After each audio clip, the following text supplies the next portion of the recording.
Então, pessoal, estamos percebendo um fenômeno econômico bastante curioso, que é o descasamento entre a previsão dos economistas para a economia brasileira, melhor dizendo, para a questão específica da taxa de juros, para onde a taxa Selic vai caminhar nos próximos meses, nos próximos semestres, e os contratos de juros futuros que têm sido assinados. A discrepância é considerável, passando de 2 pontos percentuais, o que indica realmente um risco Brasil elevado. As apostas para o futuro estão jogando contra a estabilidade da economia brasileira e isso, obviamente, é culpa do desgoverno Lula. Vamos conversar sobre esse tema, analisar esses números, mas antes, não se esqueça, deixe o seu like e o seu comentário aqui neste vídeo. Se inscreva no meu canal se você ainda não for inscrito, considere se tornar membro patrocinador do meu trabalho, com valores a partir de R$ 1,99 por mês. Você me ajuda bastante dessa forma,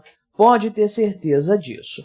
Então, qual é a discrepância que nós estamos observando aqui em relação à taxa Selic, que é a taxa básica de juros? Atualmente, ela está em 10,50%, uma taxa elevada ainda, mas com algum grau de viés de queda. Na última reunião do Copom, a redução, o corte nos juros que estava previsto veio menor do que o que estava anteriormente precificado, que era meio ponto percentual, veio apenas 0,25 ponto percentual, e espera-se que na próxima reunião haja um corte nesse sentido aí, né? Então, de maneira geral, a expectativa do mercado financeiro, dos economistas, dos analistas desse mercado, desse setor específico do mercado, isso é colhido pelo Banco Central no famoso Boletim Focus, que eu costumo repercutir aqui no canal de vez em quando, sempre que sai uma informação mais interessante por lá.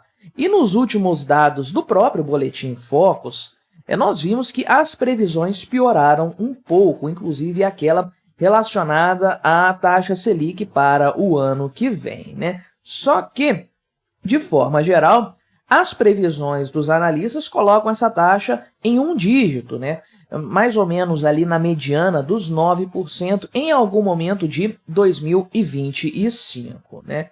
Então, além dos economistas da pesquisa Focus, que são entrevistados para o Boletim Focus, de 10 instituições financeiras consultadas por essa reportagem aqui da Folha de São Paulo, 7 acreditam que a taxa Selic estará em um dígito até o fim do próximo ano, né? Só que o mercado dos contratos de juros futuros não vê a coisa nesse sentido aí, né?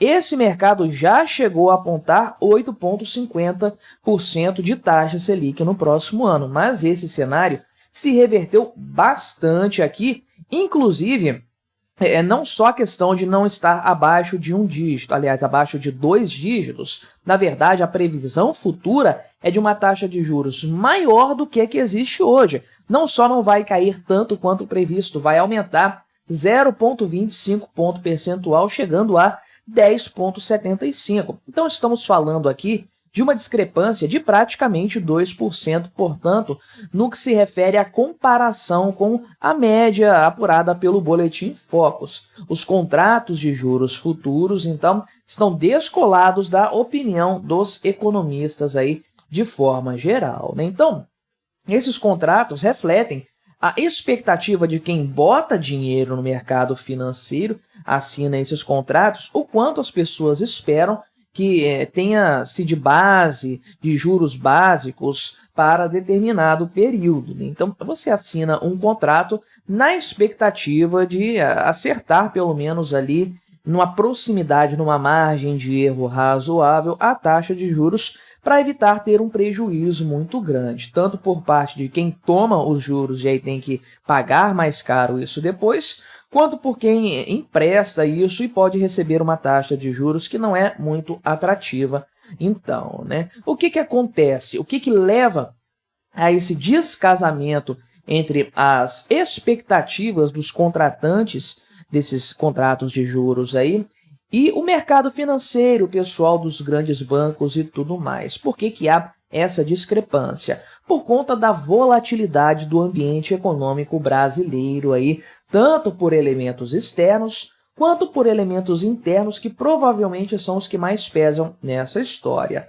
O principal ponto internacional é mesmo a taxa de juros dos Estados Unidos, que anteriormente o pessoal tinha a impressão de que haveria um corte dessa taxa por parte do Fed, que é o Banco Central lá dos Estados Unidos, e isso não aconteceu. O Fed manteve a taxa de juros no patamar elevado, entre 5,25% e 5,50% ao ano, que é o maior patamar desde 2001, e a perspectiva é de que isso não caia por enquanto, porque a inflação ainda está dando trabalho por lá e o Fed meio que já deixou claro que vai continuar mantendo essa política monetária. Obviamente, isso acaba impactando principalmente em economias emergentes, como a do Brasil, que são mercados de mais risco. As pessoas, os investidores, principalmente os gringos, tendem a preferir levar o seu dinheiro para um ambiente mais seguro. E quando você tem essa taxa de juros aqui, paga pelo governo mais sólido do mundo, com a moeda mais sólida do planeta, então isso se torna bastante atraente de fato aí, né? Então, o próprio mercado financeiro não tem certeza quanto ao início do ciclo de corte de juros nos Estados Unidos. Metade dos entrevistados, dos analisados aí, acreditam que em setembro os cortes vão começar.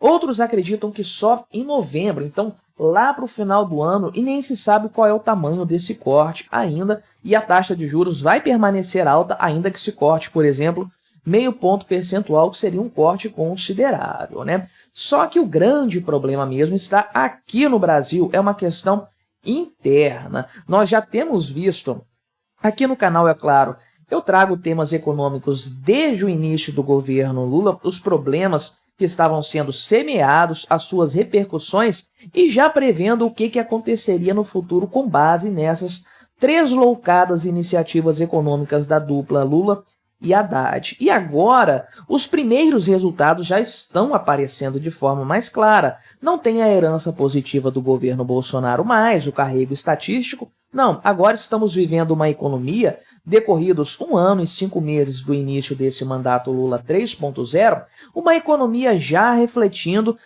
o resultado das medidas econômicas desse desgoverno. E olha só, elas não decepcionaram em nos assustar, não é? Então, a inflação no Brasil está mais alta do que se previa anteriormente, o índice IPCA tem incomodado com consistência e o presidente do Banco Central, Campos Neto, tem falado isso abertamente, que a inflação não está controlada. O valor de abril do índice IPCA acelerou consideravelmente no comparativo com março e provavelmente maio vai vir com um valor ainda maior, o que denota um certo descontrole em relação a isso aí, né?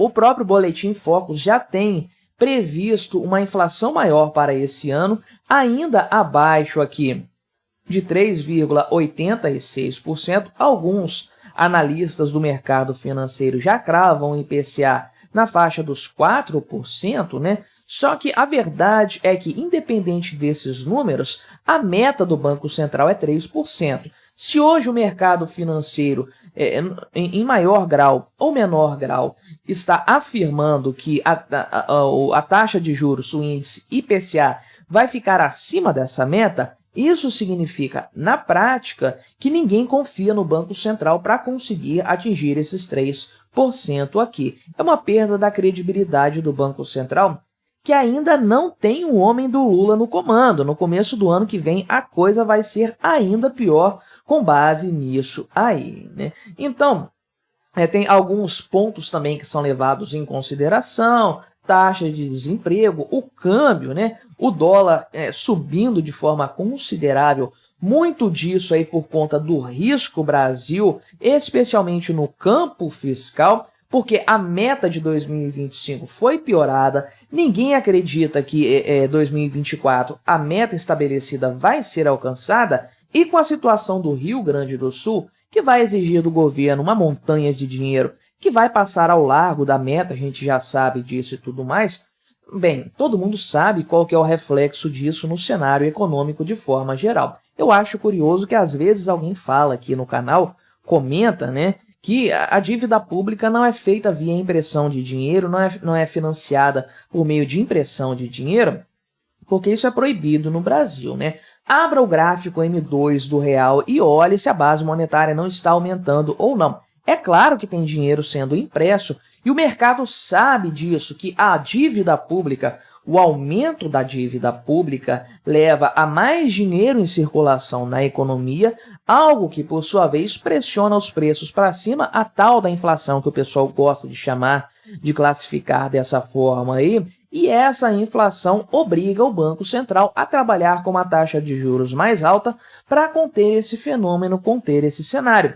É a conta que o pessoal faz aqui. A situação fiscal do governo está degringolando, está piorando, logo isso vai significar uma dívida pública maior, quiçá até descontrolada, e isso, por sua vez, vai levar o governo a imprimir mais dinheiro pelos métodos ali dos bancos, do Banco Central e tudo mais. Isso vai pressionar a inflação, vai levar o Banco Central a elevar a taxa de juros e, portanto, todo mundo já tem apostado para esse cenário aqui, né? Inclusive, o próprio Banco Itaú revisou a previsão da Selic deles aqui, de 9,75 a 10,25 em 2024 e 2025. Todo mundo já está pensando, já está precificando a coisa nesse modelo aí, né? Então, o que vai precisar, o Banco Central vai precisar de uma taxa de juros mais agressiva? Isso é muito provável. A grande questão que fica é, será que o Banco Central vai fazer isso tendo no comando um homem do Lula, um cara totalmente subserviente a ele? O tempo nos dirá. Mas me diga aí o que você achou dessa história, colabore com o nosso debate, se inscreva no meu canal se você ainda não for inscrito e até a próxima.